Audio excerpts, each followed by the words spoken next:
ったな。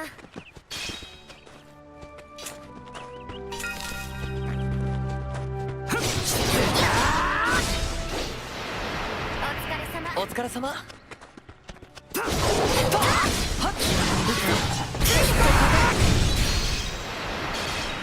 し。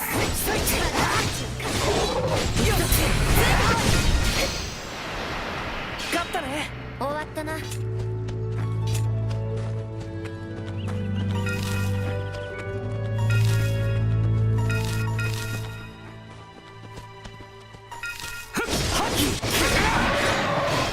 終わったね。お疲れ様。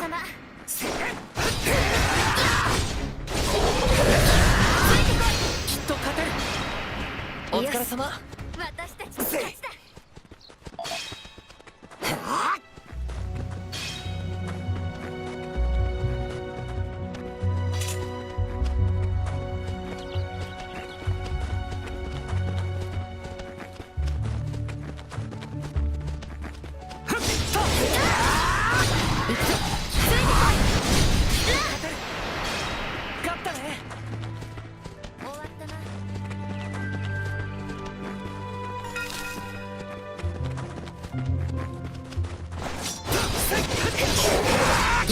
ついてこい。きっと勝てる。お疲れ様。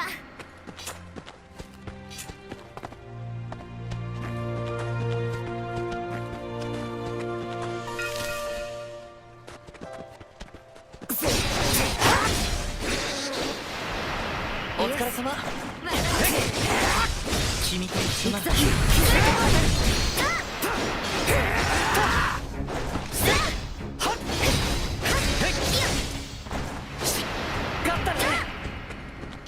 終わったな。き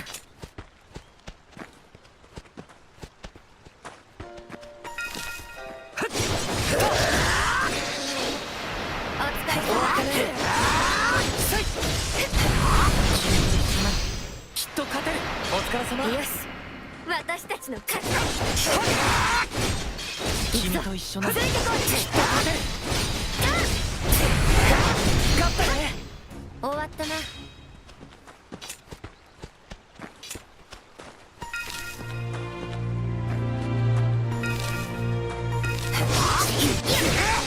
行くぞ。ついてこい。お疲れ様。行くぞ。君ときっと勝てる。よし、終わったね。私たちの勝ちだ。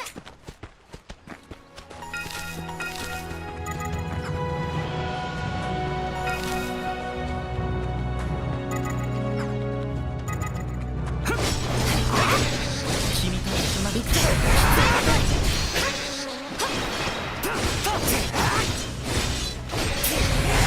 行くぞ。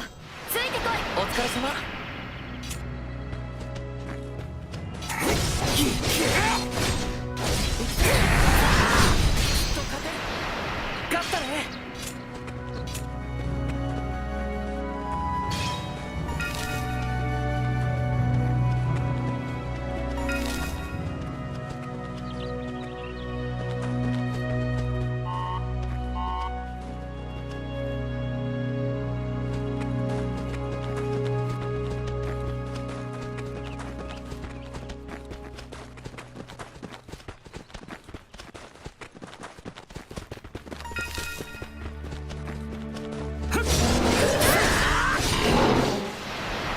終わったね。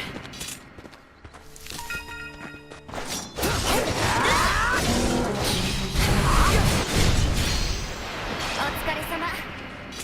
お疲れ様。行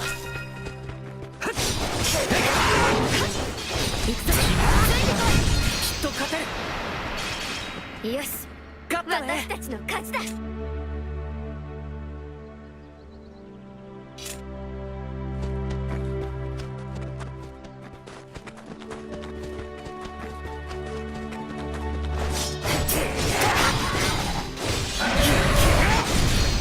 終わったな。行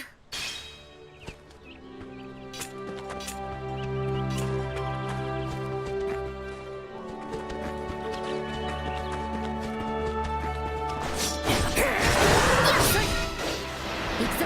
ついてこい。終わったね。お疲れ様。行くぞ。ついてお疲れ様。こい。よし、私たちの勝ちだ。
ついてこい。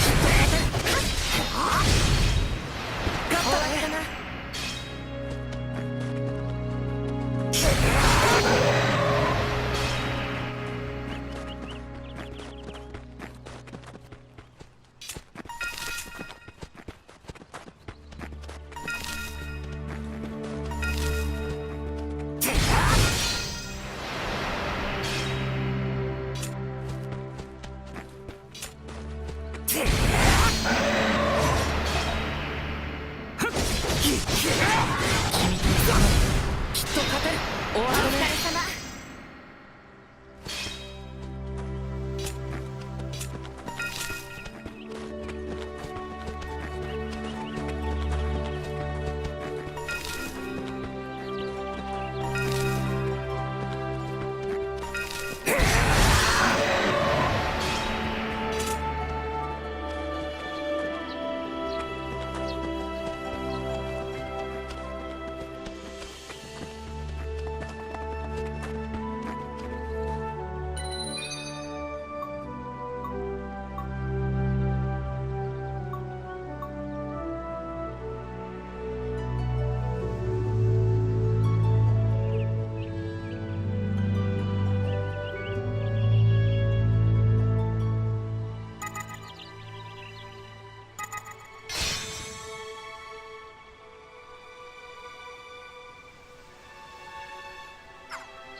お疲れ様。よし、私たちの勝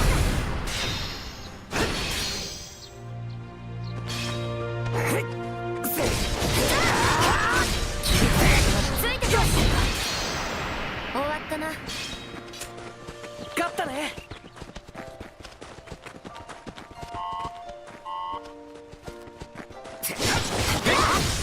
君と一緒ならきっと勝てる。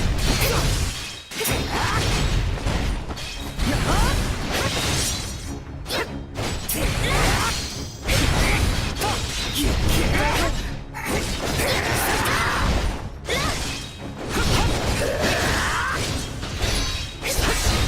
丈夫か？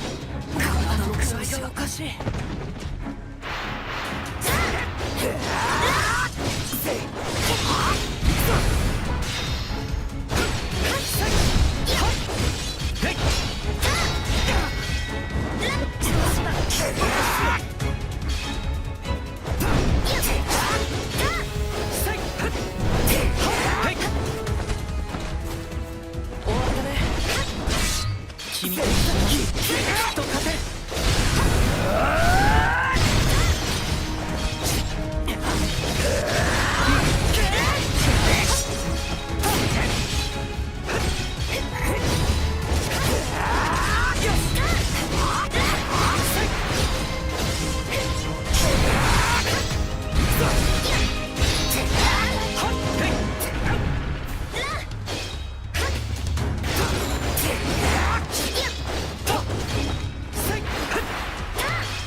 ったね。よし、私たちの勝ちだ。と行くぞ、ついてこ終わったね。い。終わったな。行くぞ、君と一緒ならついてこい。きっと勝てる。お疲れ様。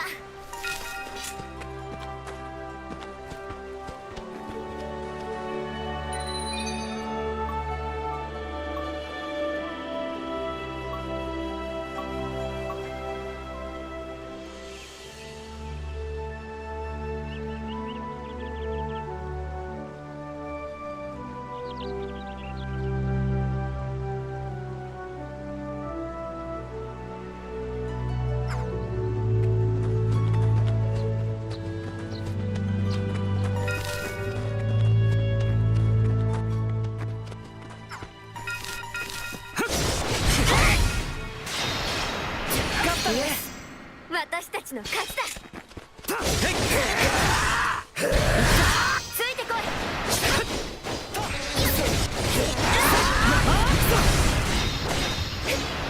終わったな。終わったね。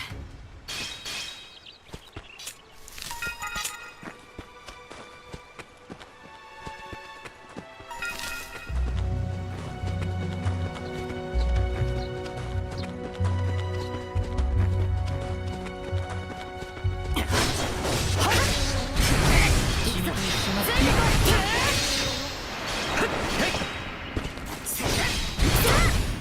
行くぞ、ついてこお疲れい。お様。疲れ様。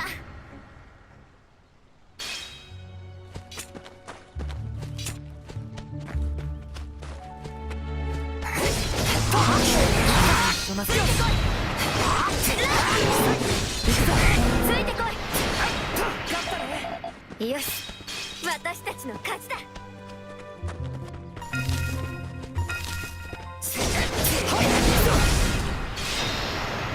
終わったね。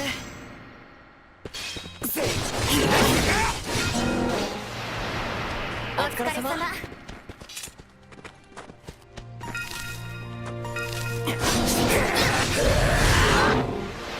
し、勝ったね。終わったな。終わったね。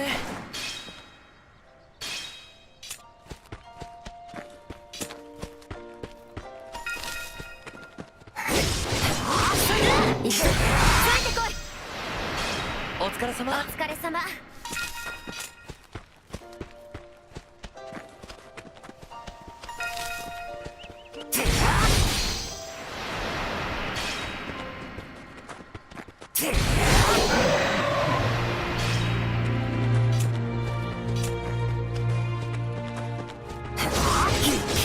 行くぞ。勝ったね。よし、私たちの勝ちだ。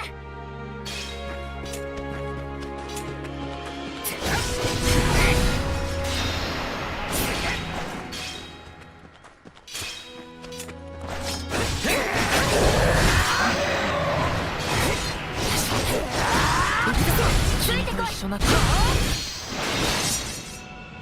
と終わったな。終わったね。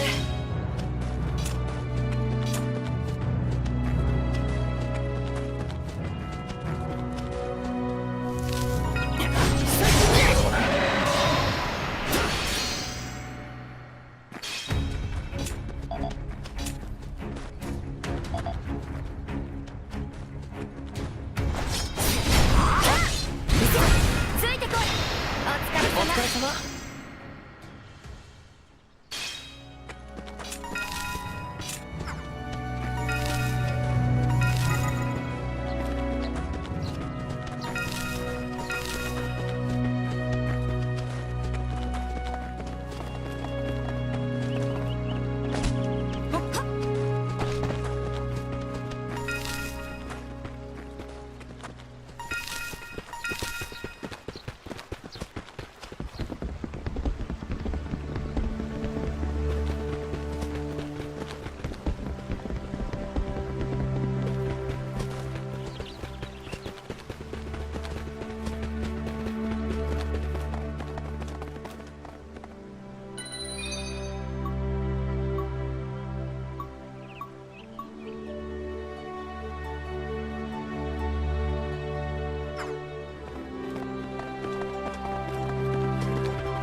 緒なら行くぞ。連れてこい。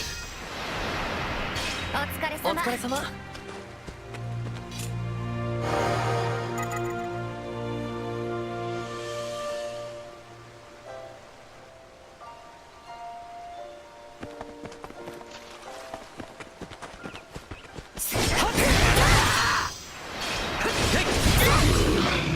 君と一緒によし、きっと勝てる。私たちの勝ちだ。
終わったね。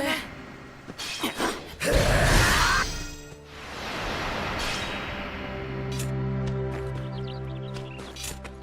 れ様。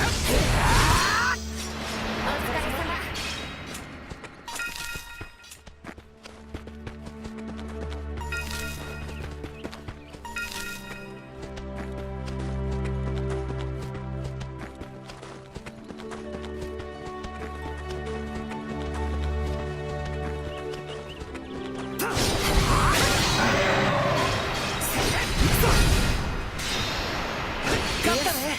私たちの勝ちだ。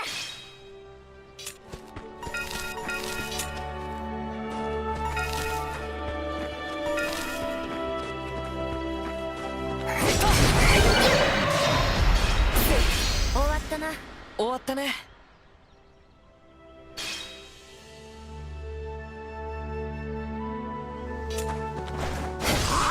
君と一緒ならきっと勝てる。お疲れ様。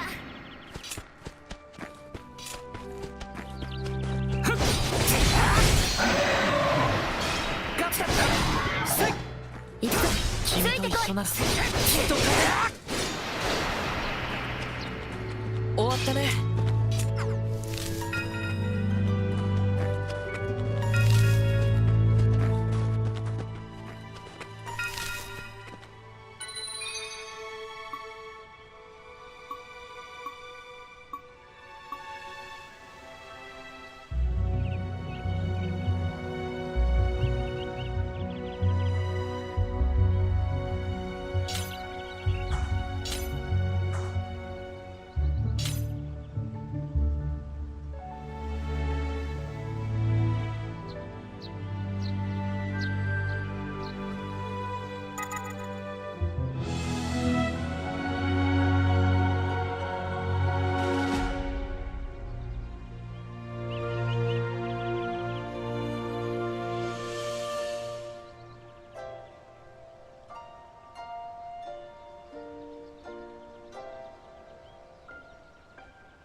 疲れ様。私たちの勝ちだ。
なんだい？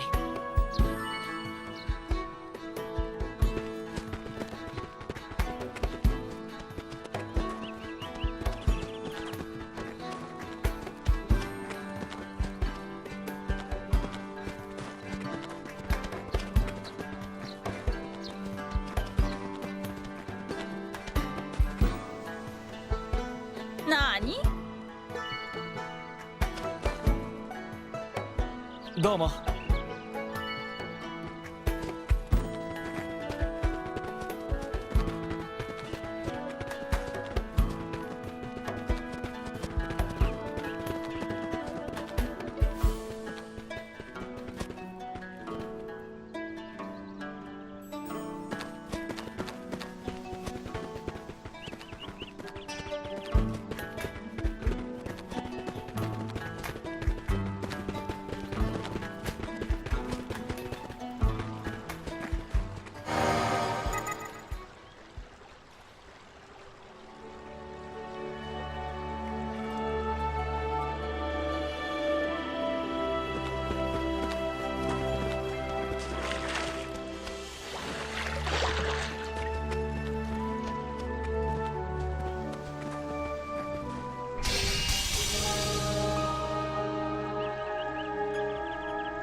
着いた。ここがザッカリアの町。ってことはメディナとはここでお別れか？ああ、そういうことになる。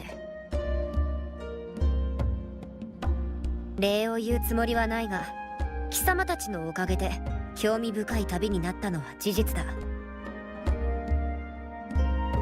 素直じゃないな。またそんなことを。相変わらずムカつく男だ。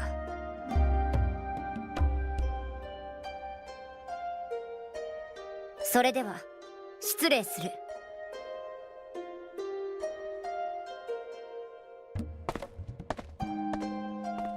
本当に行っちゃったね。あいつにもきっとやらなきゃいけないことがあるんだ。それは俺たちも同じだろ。そうだね。よし、それじゃあ行っか。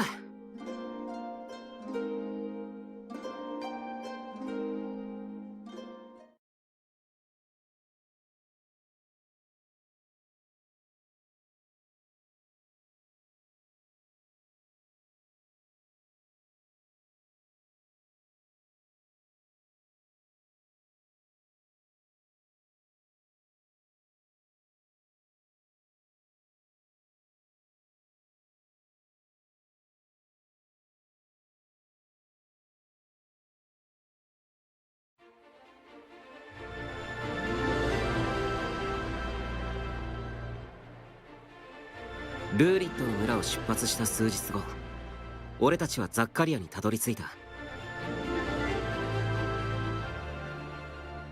そしてザッカリアで衛兵隊への入隊審査を兼ねた剣術大会が5ヶ月後にあると知る。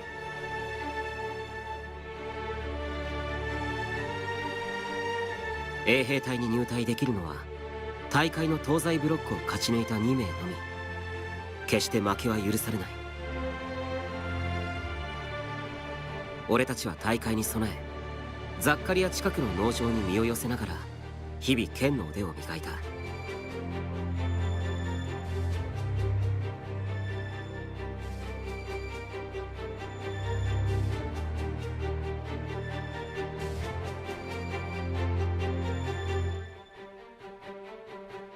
そして運よくブロックが東西に分かれた俺たちはそれぞれに優勝を目指す。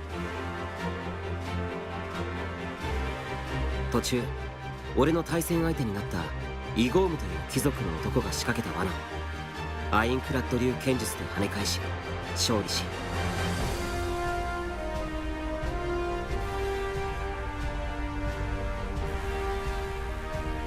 無事俺とユージは共に優勝を果たし、衛兵隊への入隊許可を得る。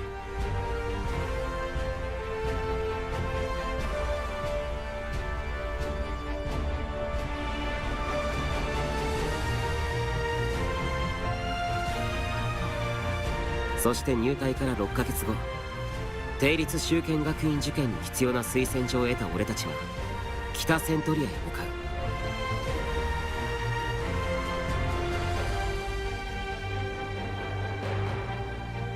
俺たちはノーランガルス定立修剣学院の入学試験で上位12名以内の成績を収め入学した。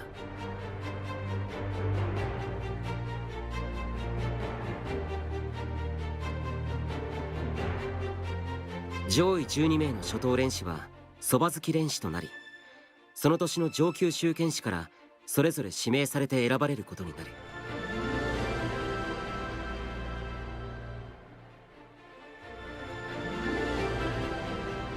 俺を選んだのは上級修剣士次席歩く戦術ソーランことソルティリーナ・セルルト先輩。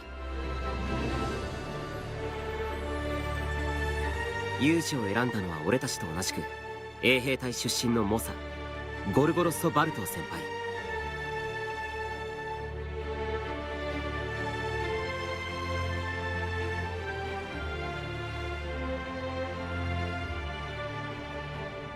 俺たちは修剣学院で2年学び、卒業後四帝国親善剣術大会で勝ち抜き聖号騎士となることを目指している。聖号騎士となればこの世界を管理する氷協会の中枢セントラルカセドラルへと潜入できる。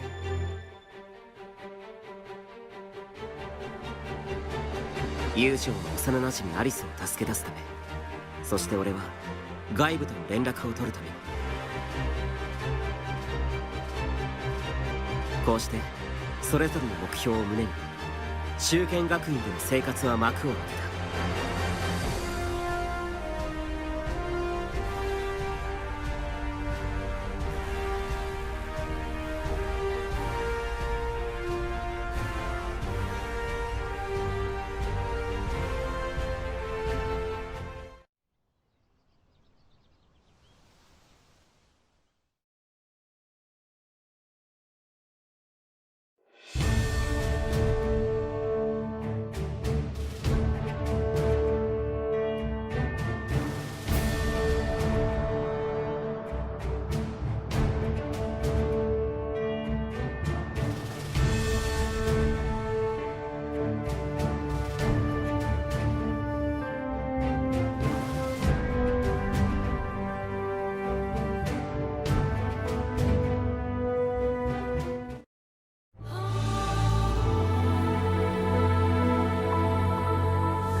まさか修剣学院で剣技や新生術だけじゃなく歴史についても勉強できるとは思わなかったな。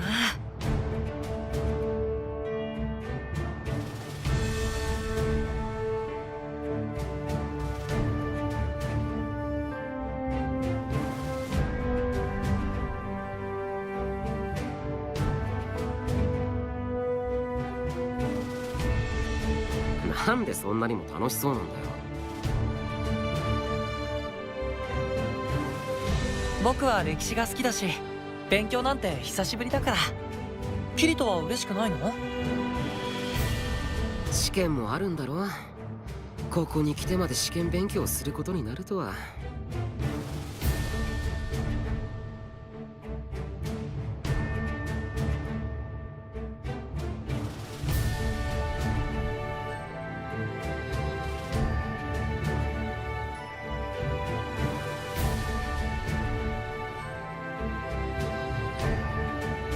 ここに来てまでって？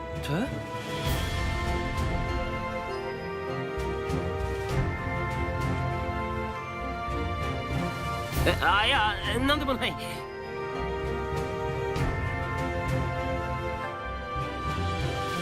それにしても未だに実感が湧かないよ。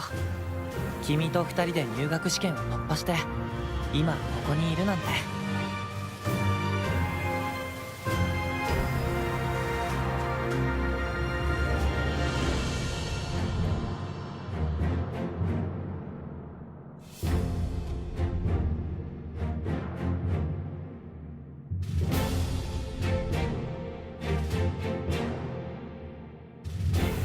でも遊女はザッカリアの衛兵隊でも活躍してたじゃないか。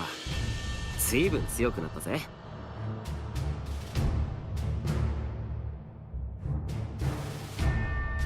まだまだだよ。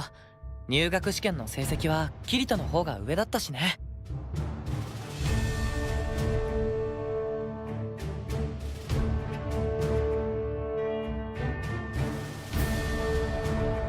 おいおい、俺はこれでも遊女の師匠だぜ。そう簡単に追い抜かれちゃ困るよ。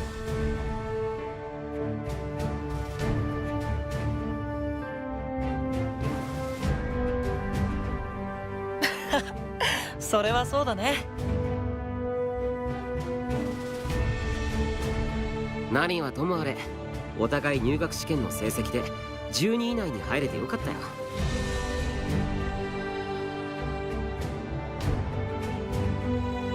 でもそば好き練習なんて制度があるとは思わなかったな。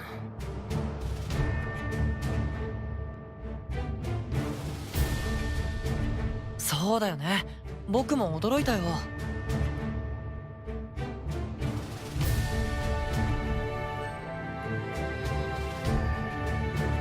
最後の月にある進級試験に合格し、学院の2年次に上がった高等練士の中でも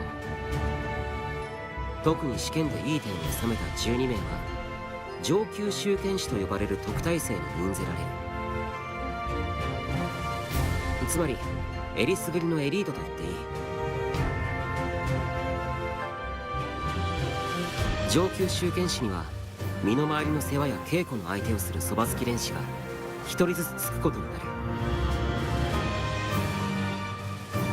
そして新入生である初等練士の中で入学試験成績が上位12位以内に入った者はそのそば好き練士になる。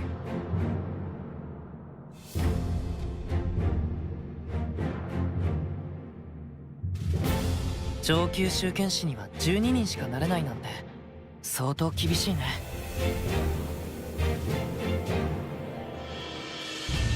なあ、でも俺たちはそば好き練士になった。寮の清掃や雑務は免除される。しかもその優秀な上級修験士の稽古の相手をできるんだ。剣の腕を磨くためにはぴったりの環境だぜ。あ、どうしたユージオ。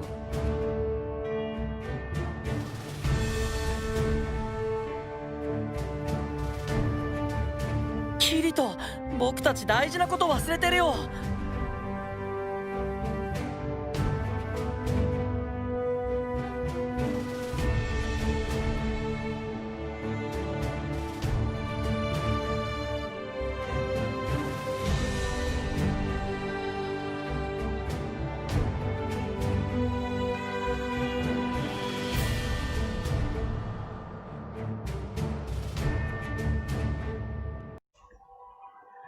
So, we are in Centauria.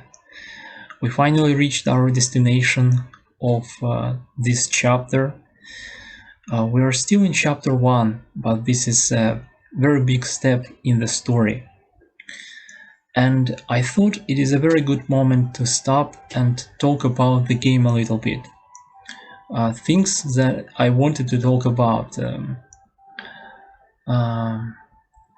things I like very much, unexpected things, and a lot of other things. There is a lot of things to talk about. When I first started recording this game, I started with microphone, so I was able to comment at different points of the game, but now it's just so many things. I have so many things at this point in the game to talk about that I will choose a few right now. Things I want to talk the most about, and share my first impressions. And first of all, what I like the most about the game is free exploration, the world, and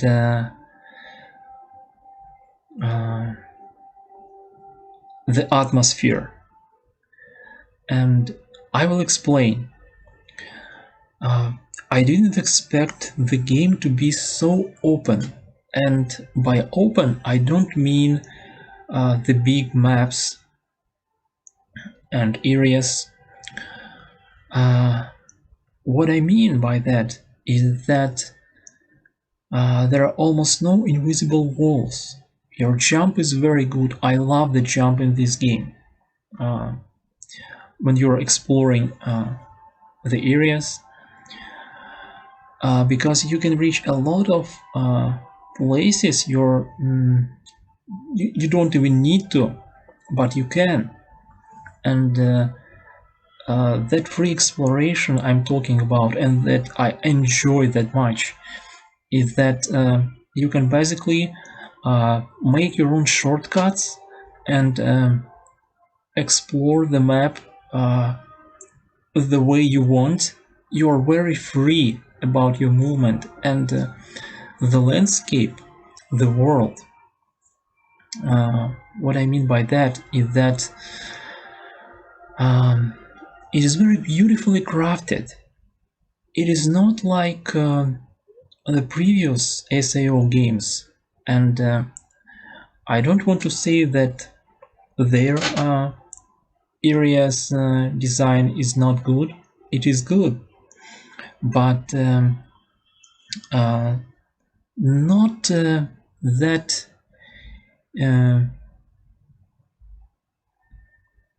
not that unique and as beautifully crafted as it is in this game. I mean the landscape. So you can find a lot of unique places when you explore the map, and so far we explored two areas. Our first area with Relit village, I like it very much. There are a lot of things to find and see, like high-level monsters for some reason, different hidden places that I still don't know about, some weird things, a lot of items, ingredients, materials, and the landscape. There are so many unique places that I just want to take screenshots of and explore. One of the best I don't usually play open world games, but I think it is a very good landscape design for an open world game. And I didn't expect this game to be so open world in the first place. There are loading times when you go from one area to another, but it is not very long with the new patches. Loading times are okay, I think. And by the way, I think all the new patches help the game, its performance. I'm satisfied with the game's performance. I think it is good, although sometimes it is even less than 30, so maybe we will get more fixes for that later. And I really enjoy exploring the areas and finding a lot of things like that big frog. I really like frog monsters in this game, and that's another thing I like about the world, that you have this underworld,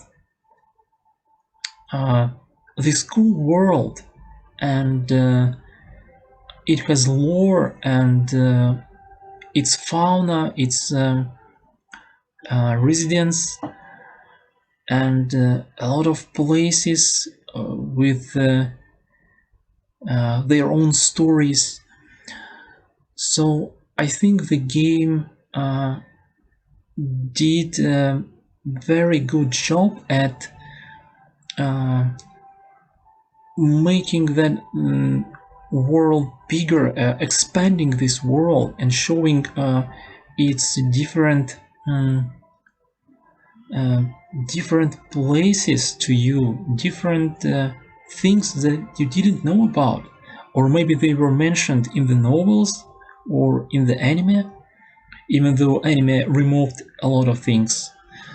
So the design of the monsters and other things in the game, I think it is very good and fits the world as we know it. At least from the anime, fits really good. I mean, monster design. And I really like monster design. I think it is very good for this world.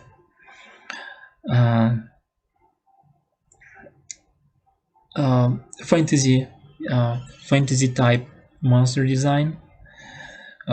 Very classic monsters like spiders in the forest or boars. I like that very much. But in my fourth session, I encountered that big boss frog in the cave in the second area. We have two areas right now. Like I said, the first one, Ruled Village, and the second one, the forest, on the way to Zakaria. And that it was so unexpected, that big frog, boss frog monster. I think the design is really cool, those frogs. And we will definitely go back later and try to fight it when we more higher level. And I think the monsters are very good. Characters you encounter are very good too, I think. Although what I don't like is that there's not much variety to them. It looks like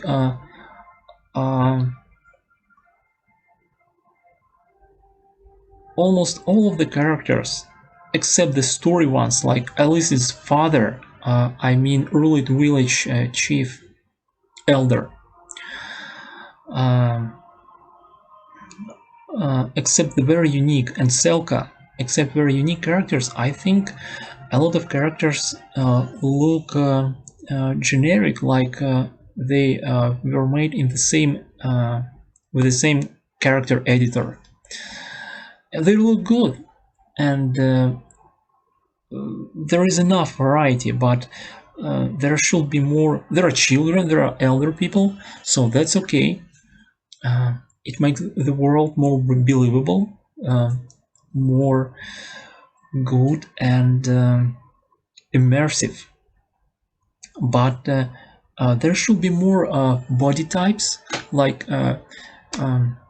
I remember that fat guy from the Roulette Village that doesn't like Alice in the War of the Underworld season. I wanted to meet him or people like him more, but that's okay. I think characters are good, and the world is very beautiful. And another thing are the quests, and the quests also add to the atmosphere. And another thing, the atmosphere.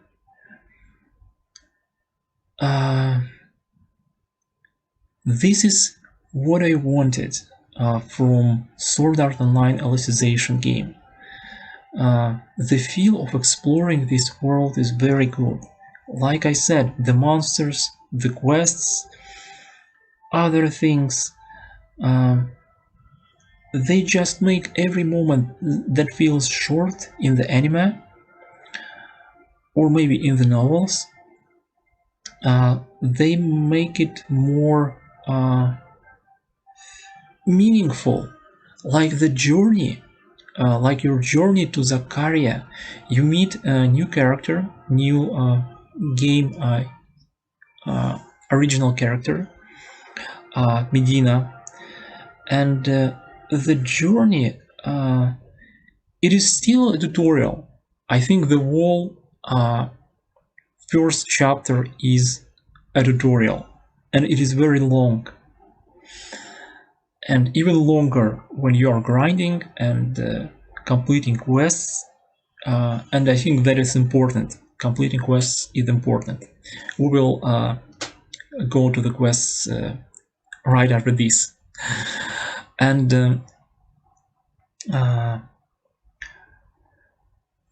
the atmosphere, so it is long, this first chapter, and the journey to Zakaria, even though when you reach Zakaria, all of the story in Zakaria, the tournament, and how Kirito and Yujo train there and live in the farm, is still very brief, like in the anime. So it's not like in the novel. I didn't know what to expect. From the game, I thought maybe the game will have that story from the novels in Zakaria City, when Kirito and Yujo first encounter nobles and learn more about the world. But even though those moments were still they are still in the game, like in the anime. It's just a very brief montage of the events, and Kirito is narrating the story, and I think that's enough. I would like really to have more story for this portion, but it is okay. What I want to say is that the journey really makes the story more immersive, more like for you, the player, you really feel the journey. You're exploring a new area, you encounter new people and complete their quests, and slowly but surely build your relationship with Medina, who is very unfriendly at first. And I think all those moments really make the journey, even though that portion is Zakaria is very brief, like in the anime, still the journey with Medina to Zakaria makes the story better than the anime, in my opinion. For the player, it means a lot. For you, the player, it means really a lot. You're slowly, yes, it is slow. This tutorial chapter, this story-driven tutorial chapter is very slow, but still it is very important for the overall feel of the story and the atmosphere. And I think it is very memorable for me. And the quests, you complete a lot of quests, and what I didn't expect is that they will all be unique. And by unique, yes, they are mostly fetch quests, yes, but they are still not like random generated from random generated NPCs, like I expected for some reason from this game. Random quests here and there, randomly appearing and recycling over and over for you to grind and farm, but surprisingly, those little fetch quests have stories, and they are unique to their quest givers, characters that give you quests, and some has little stories that add to the atmosphere of the game, of the world, even more. Little things, but very important in my opinion. So and it is important to complete those quests. They give good rewards and raise your popularity or trust in this particular region. And there are different regions on the map.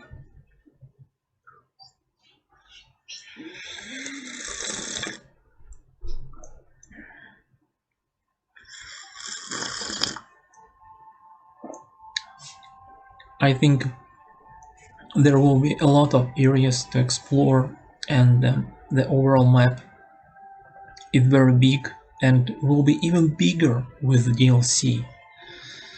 So that's what I wanted from Sword Art Alicization.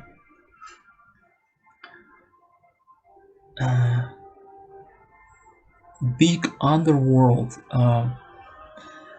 and that is faithful to the original story, to the underworld in the novels or in the anime.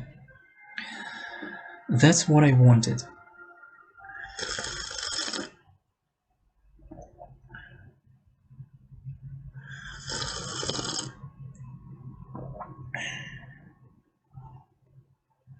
And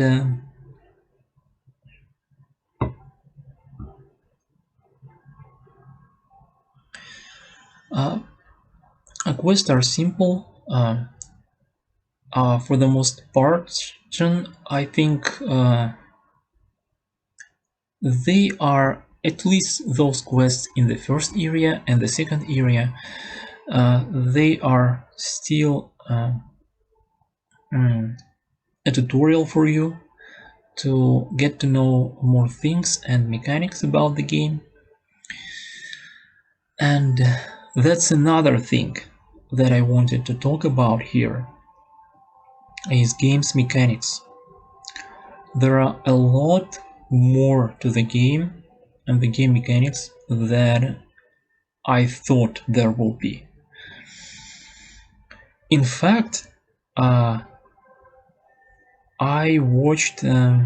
started watching game tips and help videos, advice videos, new players, beginners tips, and game mechanics explanation, because what the games tells you about is not enough to really be effective at the beginning of the game. I want to say that when you know more about the mechanics, you become more confident. There are a lot of mechanics to learn about, a lot of things. With exploration, crafting, combat, it is very important. And character building, you have those precious skill points. You want to invest in a good build that you try to plan from the beginning, but it is not that easy to plan your build, because there are a lot of different ways you can go in the skill tree, and there are even classes. So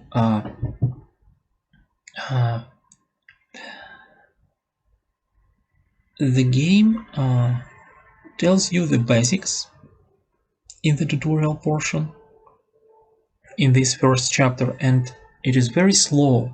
You learn gradually, naturally, over the course of this chapter, and I expect there will be more things to learn, but I wanted to be more effective and to get the most out of the first areas and the first portion of the game. So I started watching video guides and explanation videos, and there are so many things, like the combat, how can you be more effective,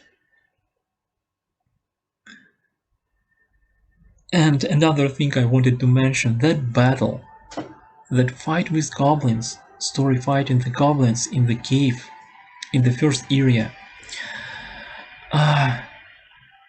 It got ruined when I started first recording this game with microphone, because I got that all of a sudden that jamming noise from my microphone, and my friend noticed it later and told me about it, so it was too late to fix. And during that fight, that story scene, it was that jamming noise that really ruined everything. So that is one of the reasons I switched to recording with no commentary. But I wanted to add videos like this for this playthrough. And about battle mechanics, I wanted to defeat that Okachi, goblin leader in the cave, with a cinematic finisher, but we were already over leveled for that fight, because I tried to level up more in that cave and try different things, and we won too fast. But after that I started to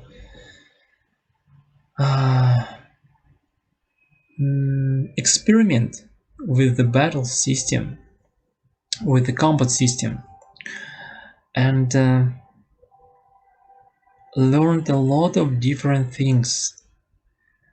There are so many different ways you can approach the combat in this game. There are a lot of different nuances, like skill connect and that hazard stun stage for the enemies, and your passive skills are important, and there's a lot of variety. You're free to choose whatever you want for your characters and to go different ways in the skill tree, and it is important to know what do you want to do with your characters, even when you're just starting the game. And it is very fun for me because I like that freedom for character building. That's another thing I like about the game very much. And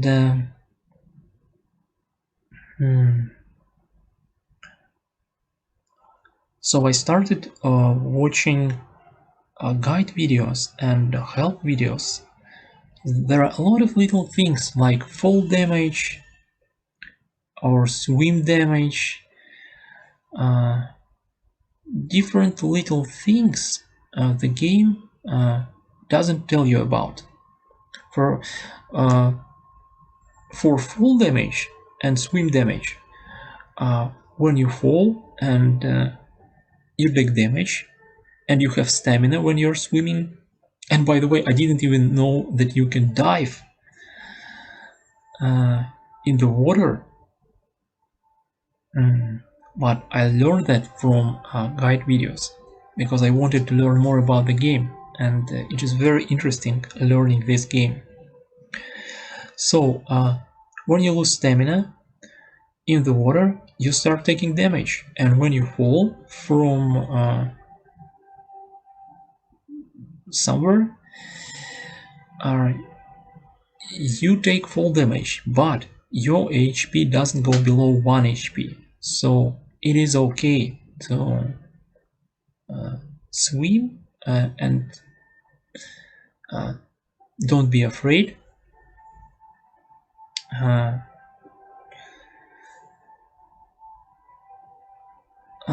You can swim and then restore your stamina, or fall without worrying about restarting from your save.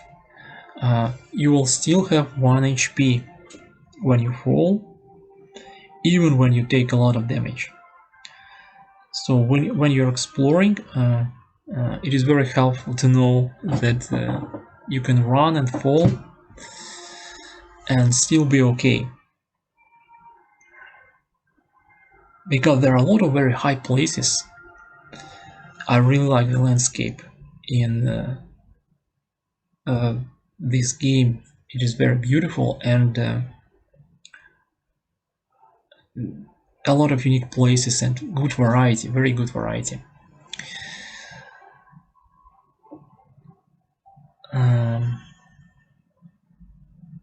And it is more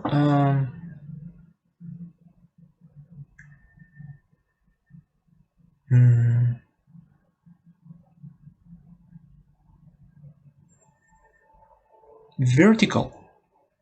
Yes, it is more vertical than I remember in Hollow Realization. In Hollow Realization it is more basic. In this game it is more vertical, and it has more variety to the landscape. That's what really stands out for me. Though the world feels very good. And let's go back to the mechanics. There are a lot of mechanics to learn. Like you can taunt enemies with a dagger, with a triangle. You can use different skills to use skill connect. You have to find the timing, the right timing for skill connect. You can upgrade your skills, you can break enemies' guard, you can even make a combo chain with your party characters. I think we will learn about that later in the game, when we will have more characters. I really want some characters. I'm waiting for the Alice so much. She is like the main reason I think I really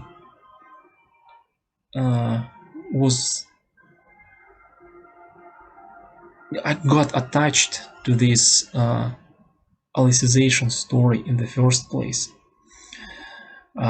She's very important to me, and I can't wait to play as Alice and get her to join my party.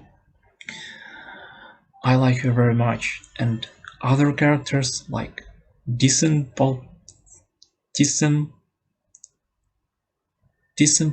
Fire Knight. Fire Knight. I'm having a hard time pronouncing his name. Disemboweled, right? Fire Knight. I like Fire Knight a lot. And other characters, it will be so much more fun when you can arrange your own party and have more characters to try out. Can't wait for that. And about all the mechanics. When you get a hang of the game and learn its mechanics, like when you can cancel at the right time, when you sheath and unfeast your weapon, and other things, when you get a hang of your movement, how you move, how you dash, how you interact with the environment, at first it is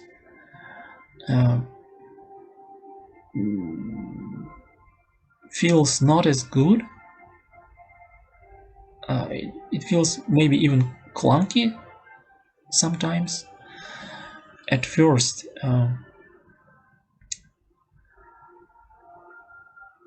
but when you learn all the mechanics and movement and controls for the game,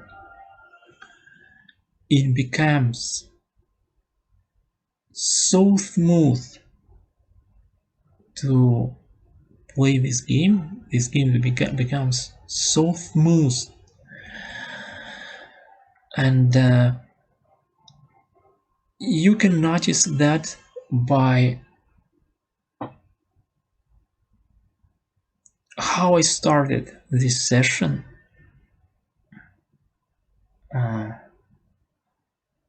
I wanted to complete the daily quest. That's another type of quest. There are different types of quests in this game, like service quests, relic quests, and this daily quest. You can get cube tickets for special items in the shop later, and other rewards for daily quests. And when you learn how to move quickly and fight your enemies in the most effective way, it becomes very smooth to play this game. Much better feeling than when you started. And in the daily quest, we just we're running around, defeating monsters, collecting ingredients, and naturally I got 150 sword skill attacks. So you have to hit an enemy with 150 sword skill attacks. That's why I fought that big mushroom boss monster again to get more sword skill attacks. And now it feels so much better than at the beginning when you're playing this game. It's just much more natural, much quicker. And smoother when you are playing this game. That's for me, for sure. And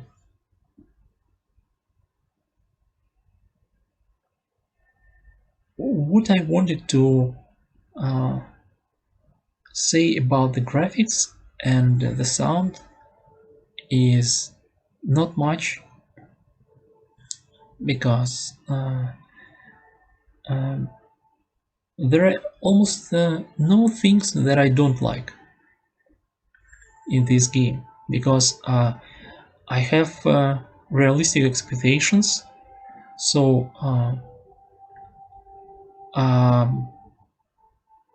I think I knew what I'm getting, because this is not a super AAA game, and some things I expected from this game, like not very polished things. So the graphics are okay for me. I think the characters look great, some scenes, although I would really like to have an anime opening or anime scenes at some point, like in Fatal Bullet. They added anime opening for Fatal Bullet in the DLC, I think.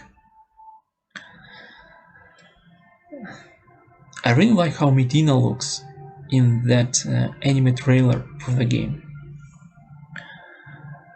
And they're just some little things. The graphics are okay and the landscapes look beautiful, even if there are pop-ins everywhere. And the performance is okay for me for PS4. Remember that I'm playing on the basic PS4. So I really want you to see the performance of the game on the basic PS4 when you're watching this playthrough. So you can take notes if you like this level of performance, if you want to get this game on PS4. And the graphics are okay. I like the landscape very much, how the world looks. The sound, I didn't expect the music to be so good. Some music tracks are really stand out for me. I like some overworld,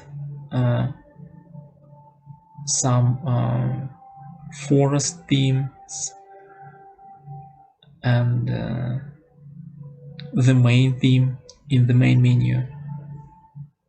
Some are surprisingly memorable tracks. So I like that very much. And what I like again about the story and the world building in the game is that there is so much more dialogue in the game than in the anime. So much additional dialogue. So that is very good thing for me, because I like these characters a lot. And the sound is good, the effects are good, I think they are great. All the sound, sword skills sound.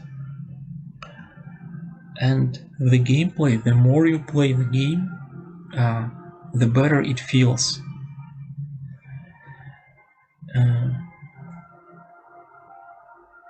And for an open world game, and I try to do everything possible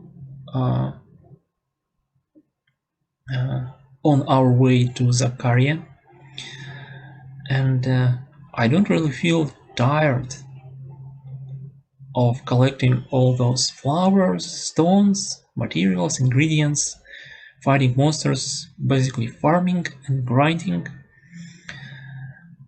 Actually feels very good, but I understand that it looks pretty repetitive and maybe even boring when you're watching it without commentary in this playthrough. So some people like this kind of playthrough with no commentary. Some not that much, like my friend who says it is just got boring without the commentary. But just I just don't think that all my commentary will be very good for this game, because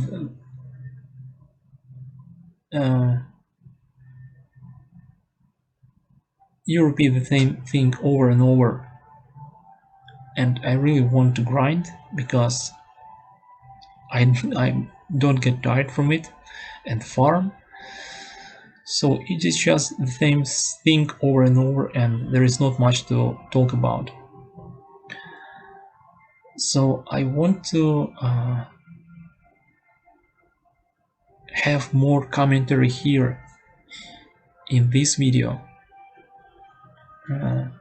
more notes. I really want to comment sometimes, like when I saw that super big boss frog. I really want to comment sometimes, but I can also talk about that in videos like this. So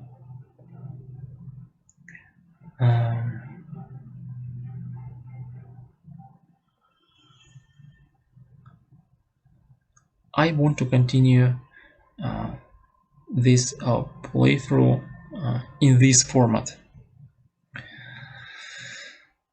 And about the sound and the gameplay.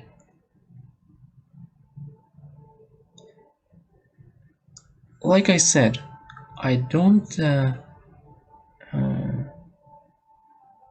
usually play open world games.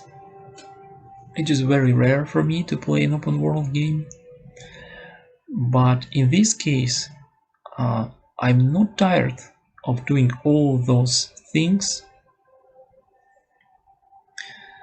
So even though it feels repetitive, watching this playthrough with no commentary and a lot of repetitive things like grinding and farming, just please stick around with me,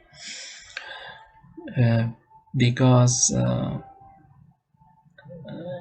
you still know, now you know my impressions, and you know what I think about the game, so you have the basic idea how I play and what I feel about the game. So I really want to record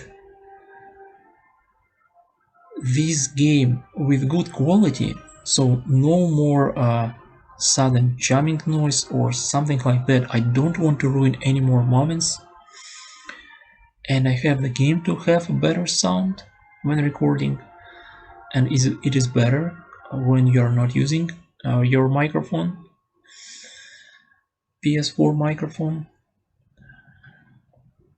And I really want to record this game with good quality more than me playing the game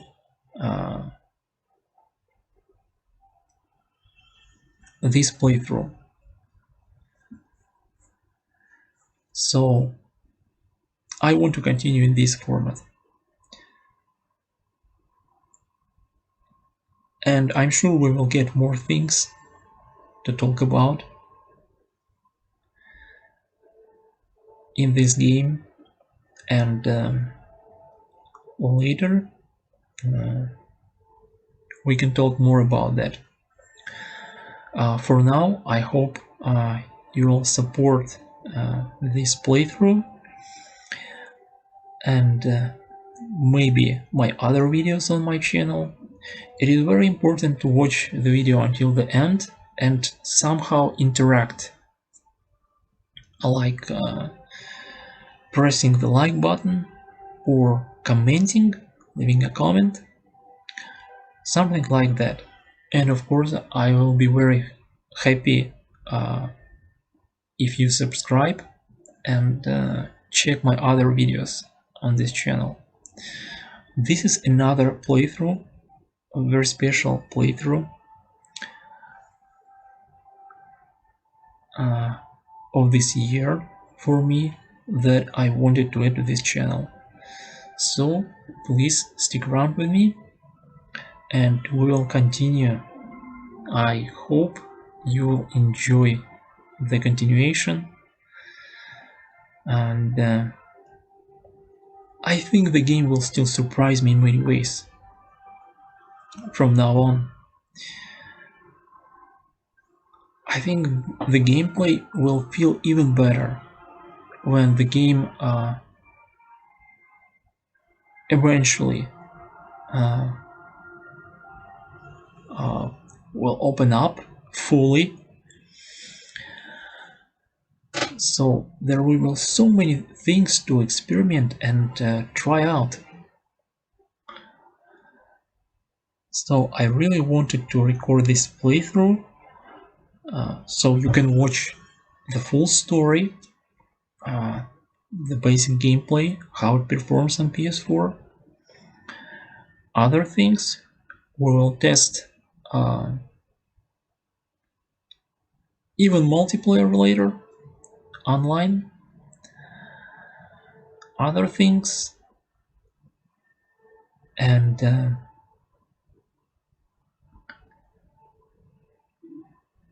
I want to get more trophies, maybe even go for the platinum trophy, so it will be grindy and a very long playthrough. So full story and gameplay, different things about the game, my thoughts, and other things. And thank you very much for watching.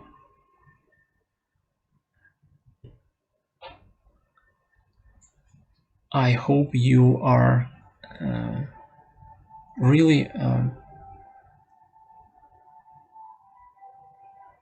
that this feels immersive enough for you without the commentary, that this feels immersive and maybe even relaxing for you watching this playthrough. I hope you're enjoying it. Thank you very much for watching, and let's continue the game.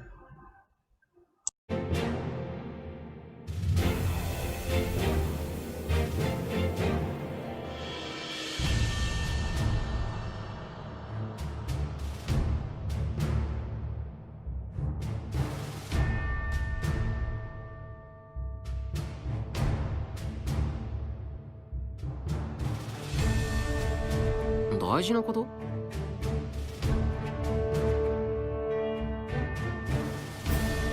キリトも僕も上級集権士の先輩から授業が終わったら部屋に来いって言われたじゃないか。急ごうって言っても僕は上級集権士の男子寮、キリトは女子寮だけどね。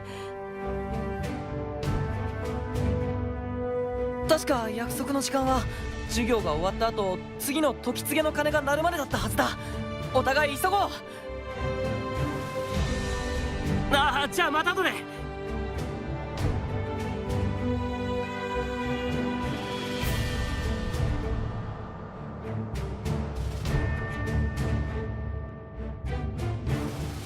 お前をそば好きに任命した時に自己紹介は済ませたが、改めて挨拶をしよう。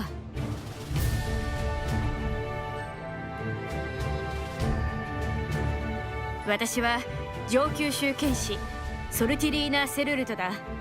1年間よろしく頼むぞ。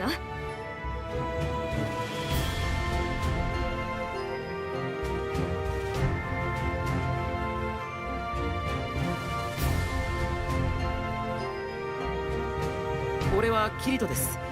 こちらこそよろしくお願いします。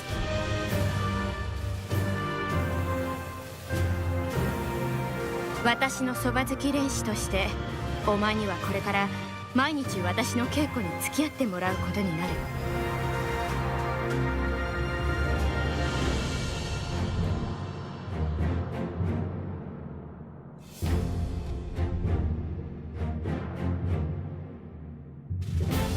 その他にも部屋の掃除や身の回りの世話など雑用を頼むこともあるだろ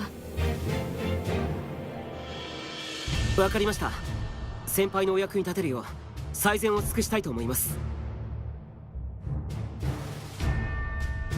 それは心強い。私もこの1年間お前に私の知る全ての武術を教えるべく努力したいと思う。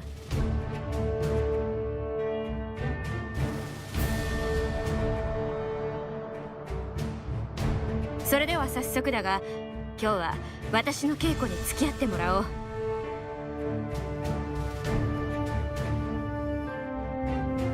はい。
なんだい？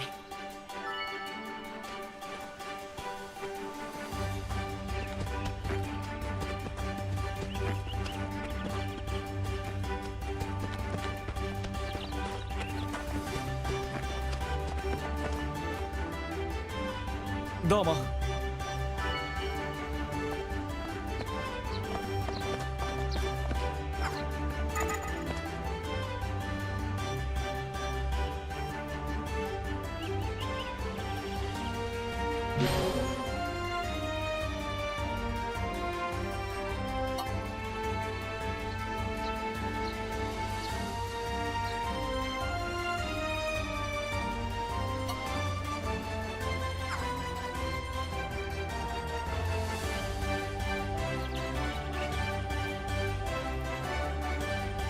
どうも。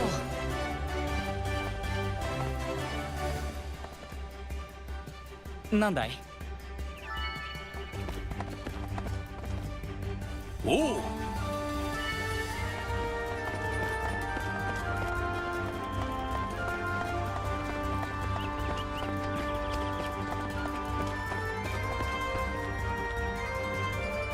何？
なんだい？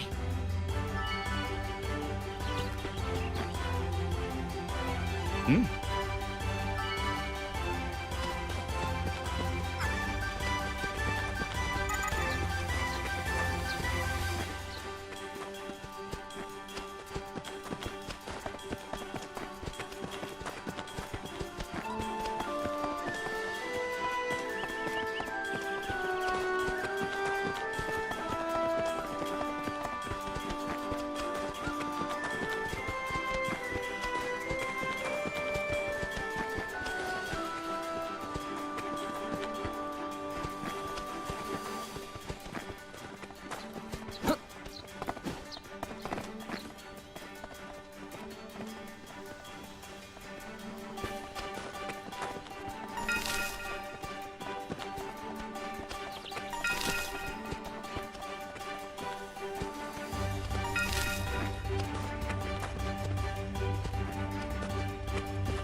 どうもです。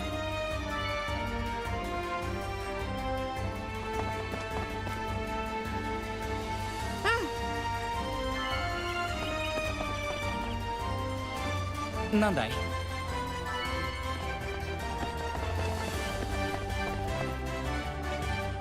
うもです。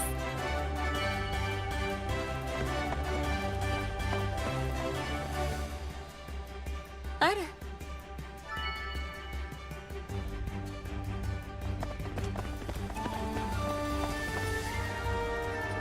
なんだい？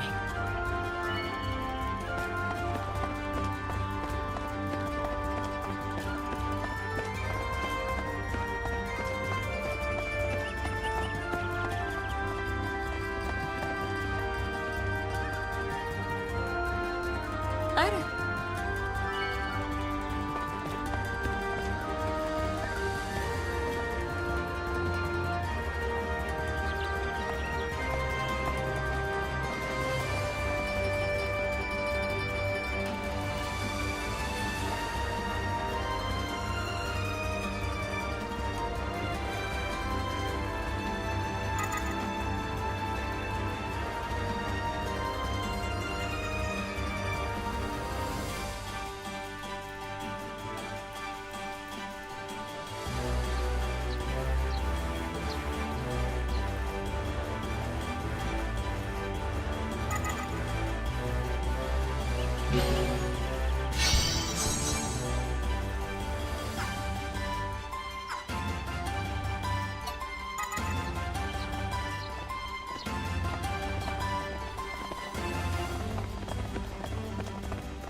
やあ、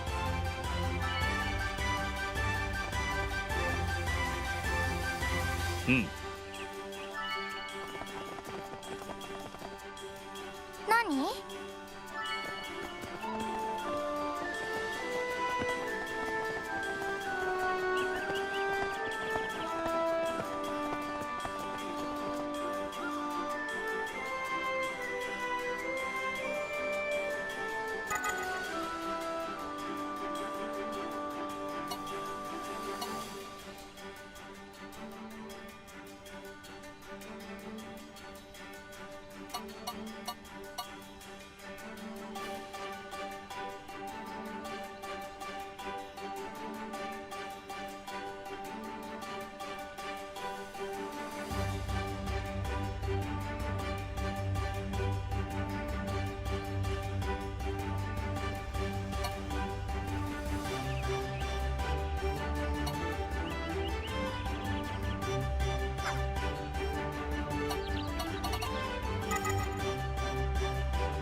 ど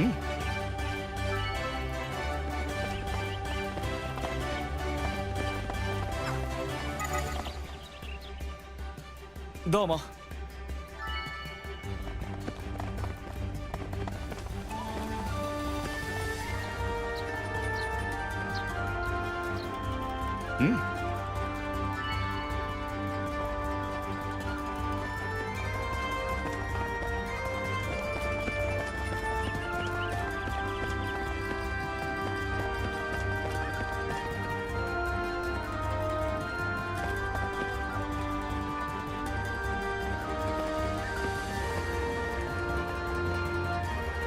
どうも。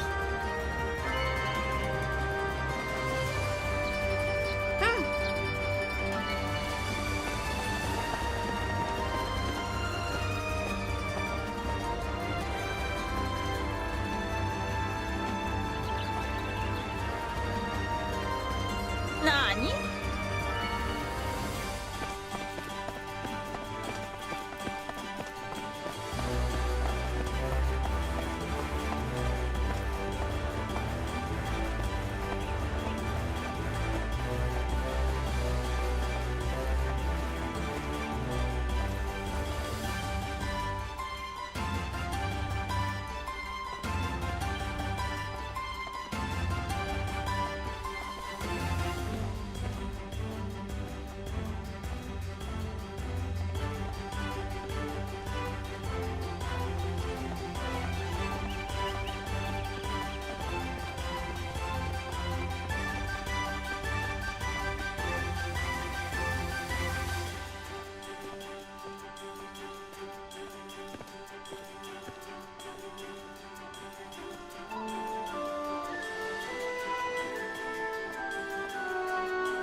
どうも。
なんだい？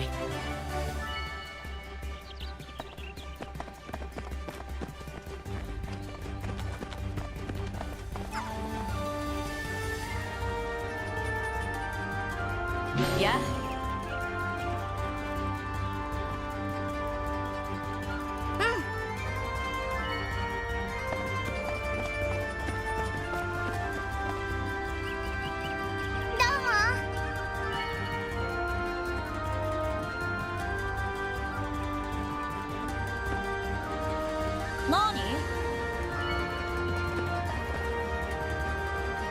いや。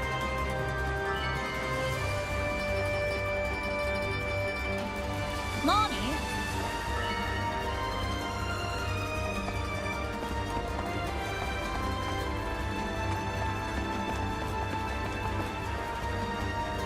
どうも。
どうも。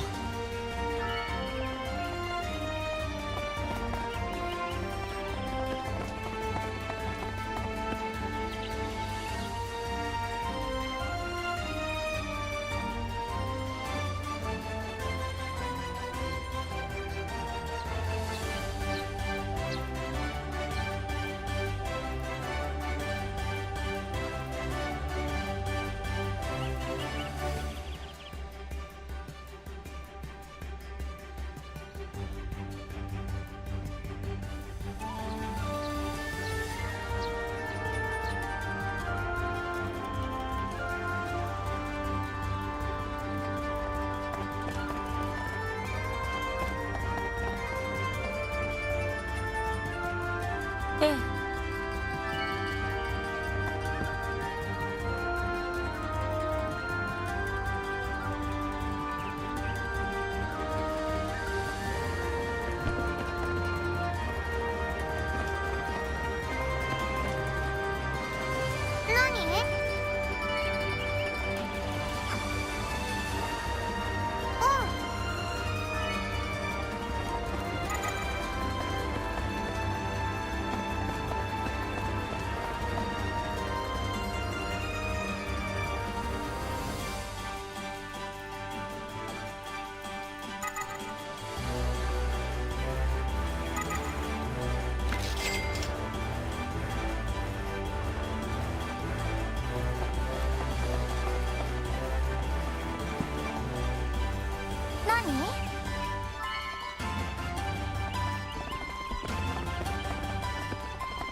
どうも。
なんだい？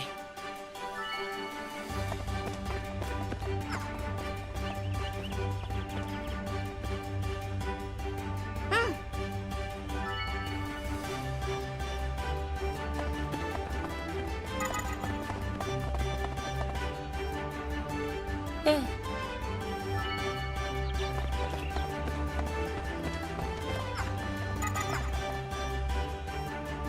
え。うん。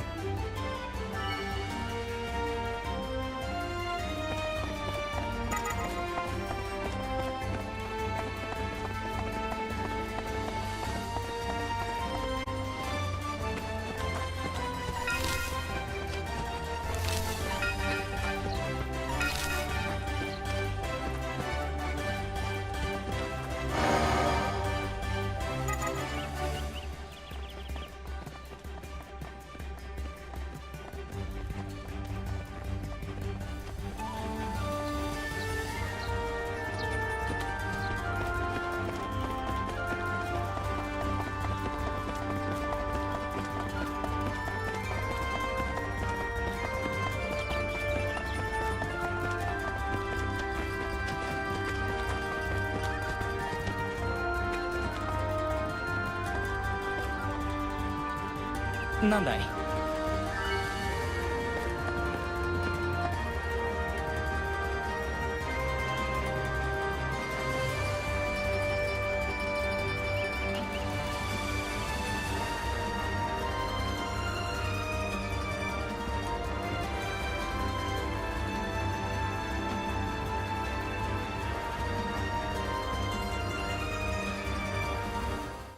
さあ、まずは好きに打ち込んできてくれ。好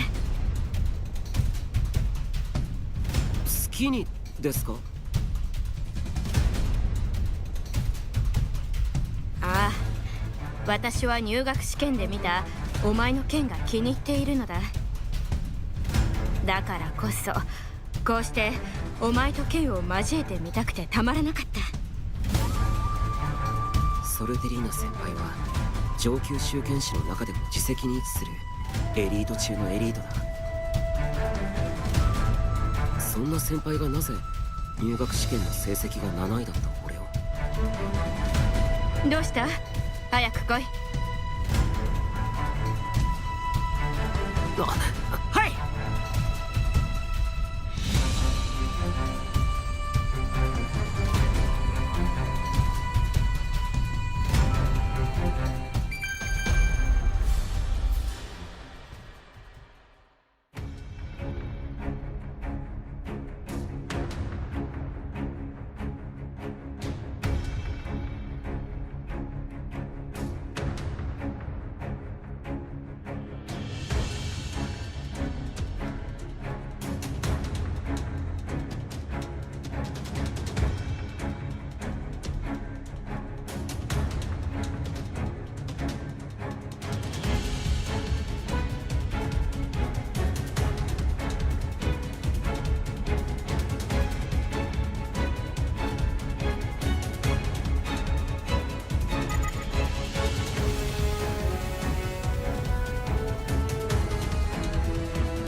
さあ行くぞ。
よくやったぞ。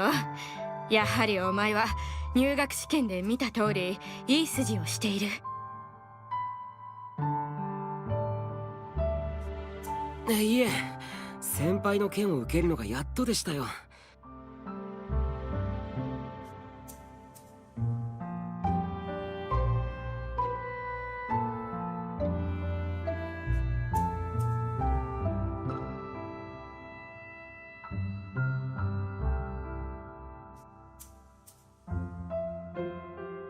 ソルティリーナ先輩の剣はこの世界の中でこれまで交えてきた剣とは違う。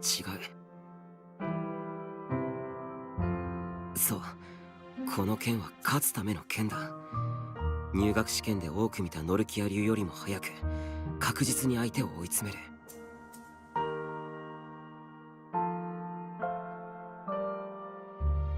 それでリーナ先輩、さっき俺の剣を防ぐ時に使った技は何ですか？あれはセルルト流の極意、滑水という技だ。相手の打ち込みを刀身で滑らせつつ受け流し、そして相手の体勢を崩す。なるほど、予想外の動きで思わず圧倒されてしまいました。これが我が家に伝わるセルルト流だ。セルルト流。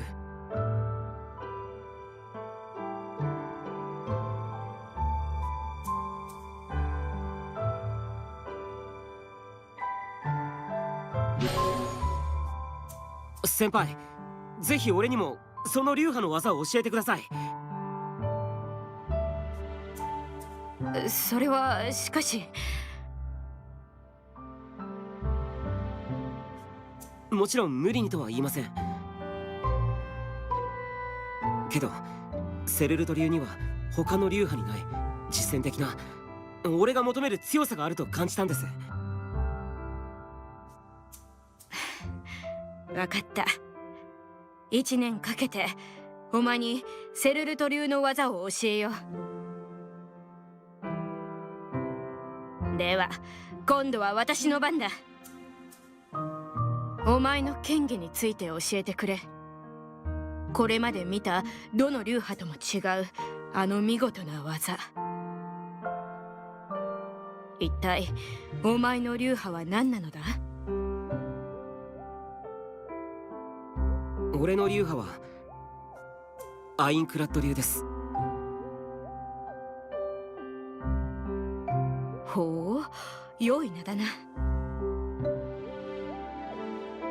これからお前に見せてもらうアインクラッド流の技を楽しみにしているよ、キリト。ありがとうございます。俺も先輩の剣術指導を受けて精進したいと思います。教えるのは剣だけではないぞ。無知や他の武器を使った戦闘の相手もしてもらう。本当ですか？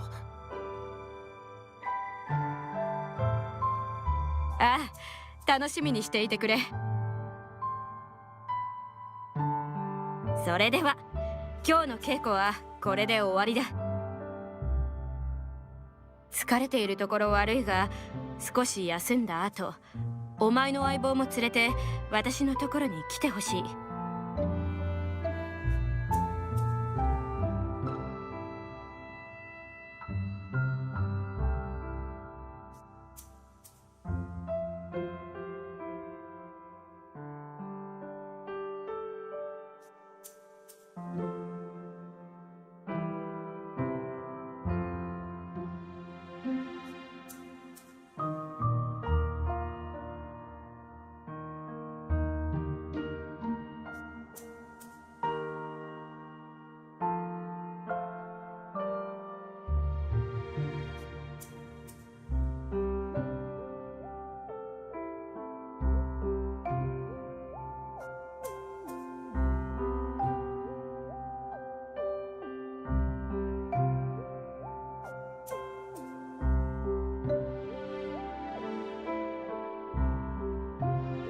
友情のですか？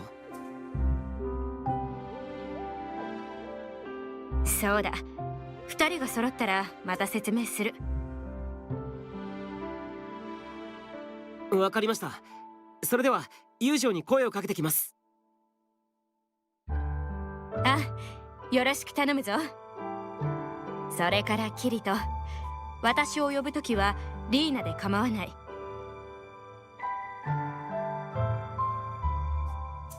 え？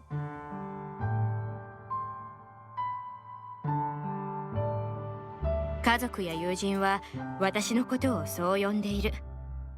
お前ともこれから長い付き合いになるであろうからね。わかりました、リーナ先輩。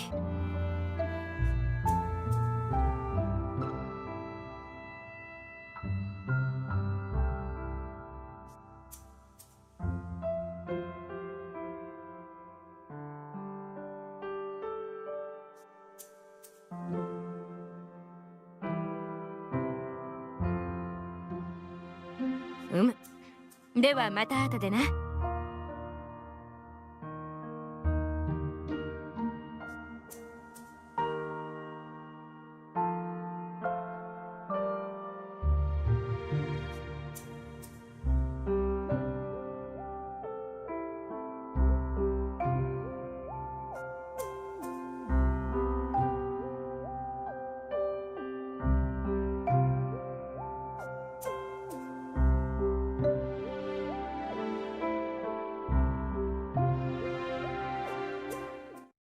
ユージよ、お疲れ。ちょっといいか？何キリトは。大丈夫か？かなり疲れてるみたいだけど。ゴルゴロッソ先輩の指導はすごいよ。これから1年間みっちり鍛えられそうだ。そうか。大変そうだけどよかったな。疲れてるところ悪いんだけど、ソルテリーナ先輩から呼ばれたんだ。一緒に来てくれ。え？僕も一緒に？なあ、詳しいことは2人揃ってから説明するってさ。分かった。用意するよ。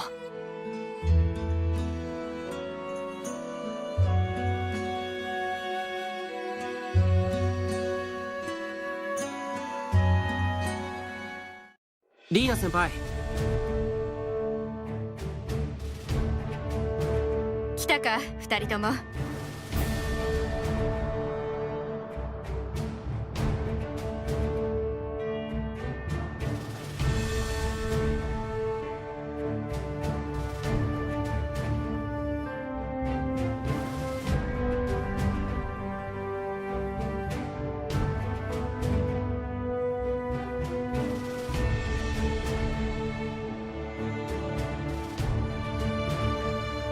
ソルティリーナ先輩、はじめまして。ユージを初等練士です。よろしくお願いします。ああ、ユージよ、こちらこそよろしく頼むぞ。それでは2人揃ったことだ。私がお前たちを呼んだ理由を話そう。実は王とセントリアの衛兵隊から中堅学院へいくつか仕事の依頼が出されてな。衛兵隊からですか？近年獣の様子がおかしいという話を聞くだろう。おそらくそのせいで衛兵隊は人手不足のようだ。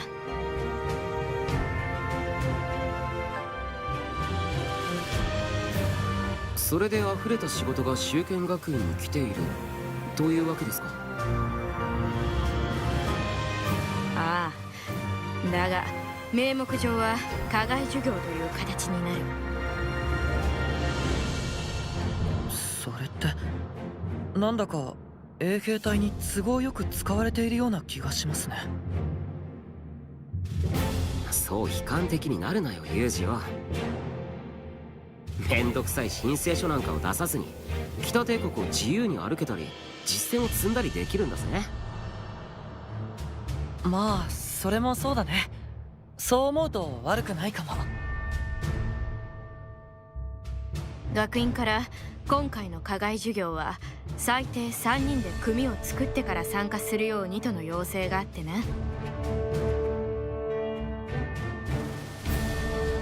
聞くところによると獣の数が多いためにそうなったらしいのだが。なるほど。それで俺たちを。ああ、ゴルゴロッソからもユージオに実践を経験させる良い機会だから声をかけてみてくれと頼まれてな。2人が良ければ私はこの課外授業を受けようと思う。どうだ、一緒にやらないか？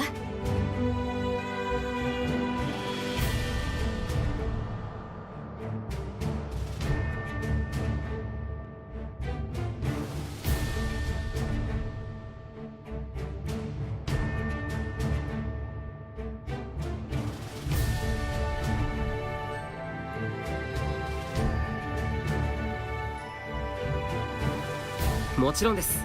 やらせてください。はい、僕もです。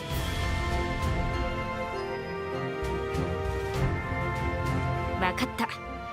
それでは私は課外授業を正式に受諾する旨を学院に伝えてくる。それまでにキリトとユージオで必要なものを揃えてきてくれないか？わかりました。2人で揃えてきます。よろしくな、2人とも。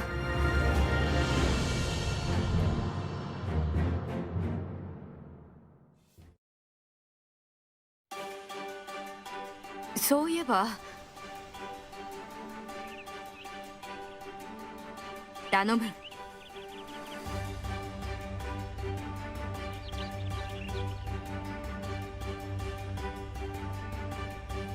わかりました。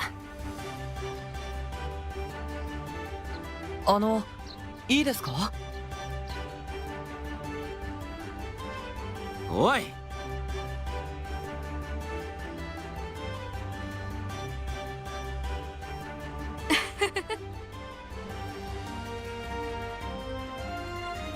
ところで